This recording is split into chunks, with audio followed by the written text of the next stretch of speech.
হাতে ছিল, খ্রিস্টানের হাতে ছিল। জেরুজালেম শাসন হতো খ্রিস্টানদের মতবাদে।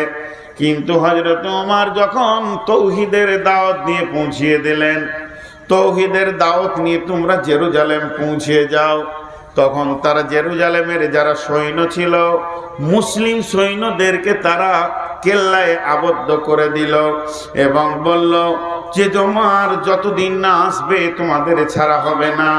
পত্র দ্বারা হযরত ওমরকে চিঠি লেখা হলো, ওমর তুমি একবার জেরুজালেমের মাটিতে পা দাও, তুমি জেরুজালেমে আসলে তোমার সঙ্গে বসে আমি একটা আলোচনা করে নিব, কারণ তুমি হচ্ছ বিশাল সাম্রাজ্য,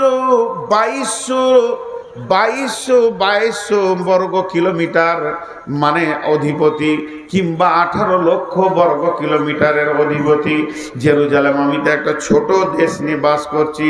হযরত ওমর যখনই চিঠিটা পেয়ে গেলেন, সঙ্গে সঙ্গে তিনি আসলামাকে ডাকলেন। আসলামা ছিলেন তার রাজ ভান্ডার থেকে দেওয়া একটা খাদিম। তিনি হচ্ছেন মুসলিম জাহানের খলিফা, তিনি হচ্ছেন দ্বিতীয় খলিফা।